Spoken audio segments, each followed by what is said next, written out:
એક વૃદ્ધ માણસ પોતાને મળવાપાત્ર પેન્શન વિશે પૂછવા બેંકમાં આવ્યો હતો, પણ એને મદદ તો દૂરની વાત રહી, પણ ત્યાં એની સાથે એવો વર્તાવ થયો કે તમે સાંભળશો ને તો તમારું દિલ પણ હચમચી જશે. મોટી વાત એ છે કે એની ભૂલ નહોતી, છતાં એને બધાની સામે અપમાનિત કરીને બેંકમાંથી કાઢી મૂકવામાં આવ્યા. પરંતુ થોડી જ વારમાં કંઈક એવું બન્યું કે આખી બેંકને શરમથી માથું નમાવી દેવું પડ્યું.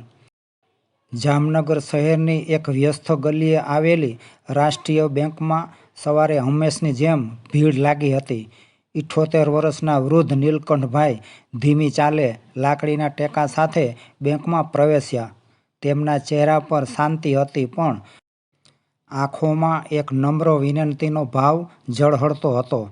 હાથમાં એક જૂની પાસબુક હતી, જેને જોઈને જ ખબર પડી જાય કે આ માણસ વર્ષોથી એ જ શાખાનો ગ્રાહક હશે.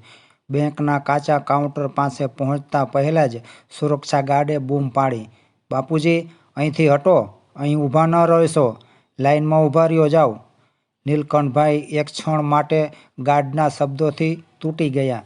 તેમને સમજાતું નહોતું કે તેઓ એટલા વર્ષોથી આ બેંકમાં આવતા હતા, પૈસા જમા કરાવતા હતા, સગવડતા મેળવતા હતા, અને આજે એમને એક નબળા માણસની જેમ કેમ ધકેલાઈ રહ્યા હતા. પણ એમનો સ્વભાવ નમ્ર હતો. તેઓ શાંતિથી લાઇનમાં ઊભા રહી ગયા. હાથ કંપી રહ્યા હતા અને લાકડી હાથમાંથી સરકતી રહી હતી.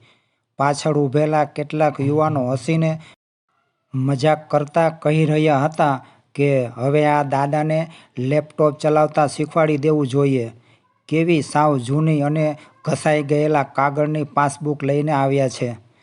વાત સાંભળીને નીલકંઠભાઈએ માથું ઝુકાવી દીધું. ધીમે ધીમે લાઈન આગળ વધી રહી હતી. લગભગ પોણી કલાક સુધી લાઈનમાં ઊભા રહ્યા ત્યારે માંડ માંડ તેઓ કાઉન્ટર સુધી પહોંચી શક્યા. કાઉન્ટર પર બેઠેલી યુવતી કર્મચારીએ ઊંચા સ્વરે કહ્યું, "હા, શું કામ છે બોલો, જલ્દી કહો, મારી પાસે વાત કરવાનો ઝાઝો સમય નથી."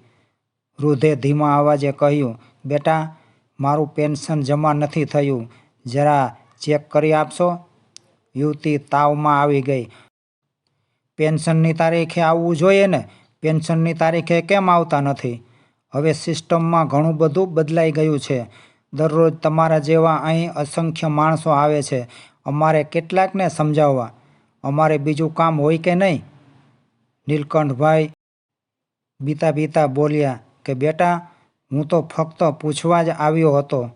યુવતી મૂંઝાઈને બોલી, "હું કહું છું ને, બહાર જાઓ હવે. પેન્શનનું કામ બીજા કાઉન્ટર પરથી થાય છે." એણે ગાર્ડને બોલાવ્યો. ગાર્ડે ઝેર ભરેલા સ્વરે કહ્યું, "ચાલો બાપુજી, ચાલો બહાર.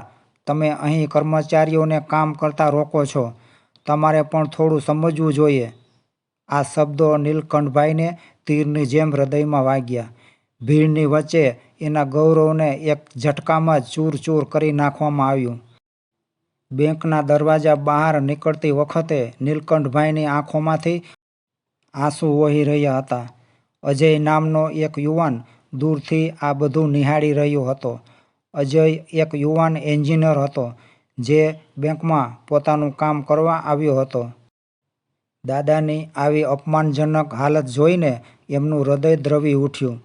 તે દોડીને સીધો જ દાદા પાસે આવ્યો અને કહ્યું કે "દાદા, ઊભા રહો. દાદા, તમે બેંકમાં કેમ આવ્યા હતા? તમારે શું કામ હતું?"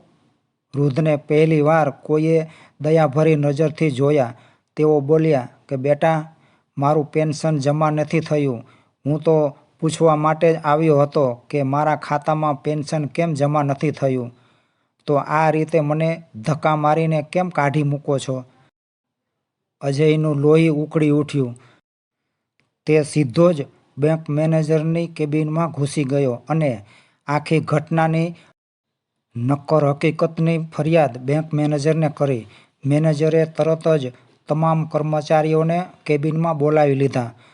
ઘટના સાંભળતા જ મેનેજરનું મુખ શરમથી ઝૂકી ગયું. તે દોડીને સીધો જ બહાર આવ્યો અને નીલકંઠભાઈ પાસે માફી માંગી. "બાપુજી, અમારી મોટી ભૂલ થઈ ગઈ છે. કૃપા કરીને તમે અંદર ઓફિસમાં ચાલો. તમારું કામ હું પોતે જ કરી આપીશ. બેંકની અંદર અચાનક શાંતિ છવાઈ ગઈ. બધા લોકોના ચહેરા શરમથી ઝૂકી ગયા. જે ગાર્ડે વૃદ્ધને ધક્કો માર્યો હતો તેની આંખોમાં પણ અફસોસ દેખાતો હતો. મેનેજરે તેમનું પેન્શન તરત જ રિલીઝ કરીને કહ્યું કે આ બેંકમાં સૌથી પહેલાં તમને સેવા મળશે, કારણ કે તમે ફક્ત અમારા ગ્રાહક જ નહીં પરંતુ આશીર્વાદ છો. નીલકંઠભાઈની આંખોમાં ફરી આંસુ આવ્યા, પરંતુ આ વખતના આંસુ દર્દના નહોતા, પરંતુ કૃતજ્ઞતાના હતા. તેમણે અજયનો હાથ પકડીને કહ્યું કે બેટા, ભગવાન તારું ઘણું સારું કરે. આજે તમે મને અપમાનથી બચાવી લીધો. જેઓએ અપમાન કર્યું હતું તેઓ આંખ ઊંચી કરીને જોઈ પણ નહોતા શકતા. દાદાનું પેન્શન તરત જ જમા કરી દેવામાં આવ્યું. માત્ર પેન્શન જ નહીં પરંતુ વર્ષો જૂનું સન્માન પણ પરત મળી ગયું. બેંકમાંથી બહાર નીકળતા નીલકંઠભાઈએ ફરીથી અજયને કહ્યું કે બેટા, આજે તું ન હોત ને તો મને ખબર નથી કે શું થાત. અજયે હળવા સ્મિતથી કહ્યું, દાદા, તમારા જેવા વડીલોનું સન્માન કરવું એ મારી ફરજ છે. દાદા, તમારું અપમાન એ મારા ઘરના કોઈ વડીલનું અપમાન હોય એમ મને લાગ્યું. બેંકનો માહોલ ધીમે ધીમે બદલાતો ગયો. લોકો શાંત થઈ ગયા. કોઈના દિલમાં દયા જન્મી તો કોઈના દિલમાં સંસ્કાર. બેંકમાંથી નીકળતા સમયે નીલકંઠભાઈએ પાછળ જોયું. ખોટું કરનાર દરેક ચહેરો આજે પાઠ શીખી ચૂક્યો હતો. બહાર સૂર્યના નવા કિરણો ચમકી રહ્યા હતા. કદાચ દાદાના જીવનમાં પણ નવી ગરમી અને નવો પ્રકાશ આવી ગયા હતા.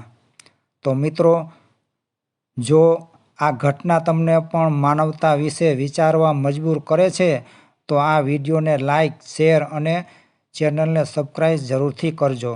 કદાચ કોઈને આ વાત જોવા સાંભળવાની જરૂર છે. જય દ્વારકાધીશ.